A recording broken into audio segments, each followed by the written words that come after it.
It's not science fiction.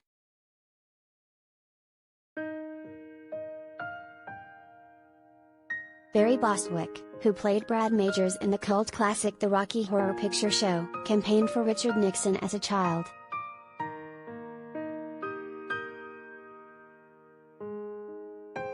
I grew up in a political family, the actor, 76, told Page Six in a recent interview. My father was Congressman J. Arthur Younger's campaign manager, very Republican.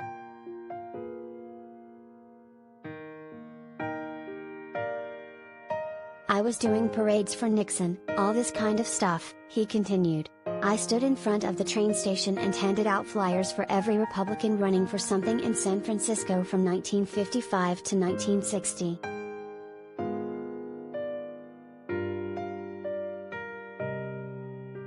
Bostwick said his father, Henry Bud Bostwick, was even going to run for office himself, but former child star Shirley Temple entered the race and got all the money.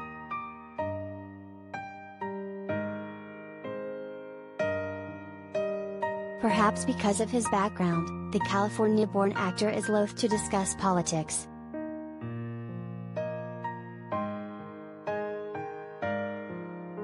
I'm not against people having a point of view against all that. I will have it privately, but I don't think I would actually be able to change the world with who I thought was an a-hole, besides me, he jokingly added.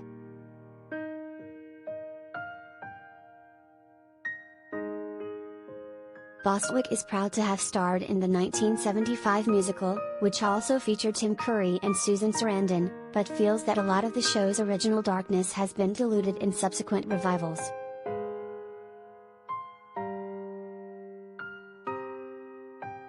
With each new production of the Rocky Horror Show that I see now, it just gets sillier and cartoony, he explained. There's a really dark underbelly to that show that they don't explore, I think, quite as much.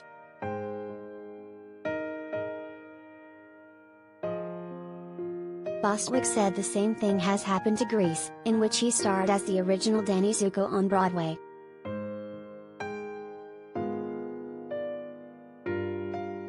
Grease was originally a very sort of dark musical done in a church basement in Chicago, and then it was brought to New York and really cleaned up, he pointed out.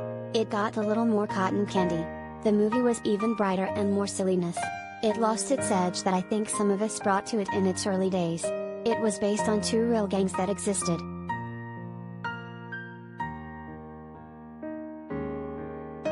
Bostwick, who won a Tony for The Robber Bridegroom, is also known for his role as New York Mayor Randall Winston in Spin City opposite Charlie Sheen, whom he said exhibited none of his later Tiger Blood behavior.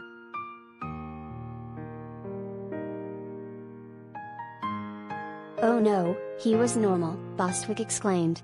He was getting his own diet food delivered every day, and he was doing yoga, and he was totally focused and wanted to learn the sitcom genre.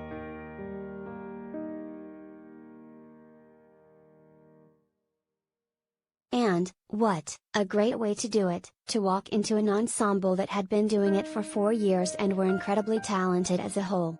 He had Michael J. Fox, to mentor him and all of us to ease him into it.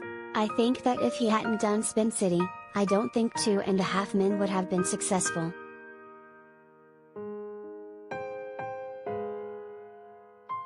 Bostwick is currently involved in a crowdfunding campaign for Viral Vignettes, a series of short comedies starring various celebs which began during the COVID-19 pandemic to raise money for the Actors Fund.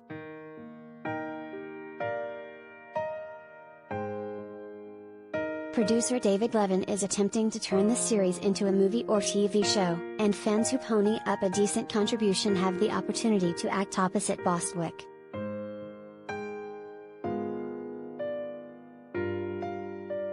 The genial actor is game for performing with amateur thespians.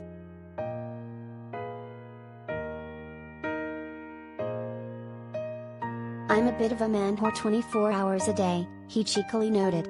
It's something different.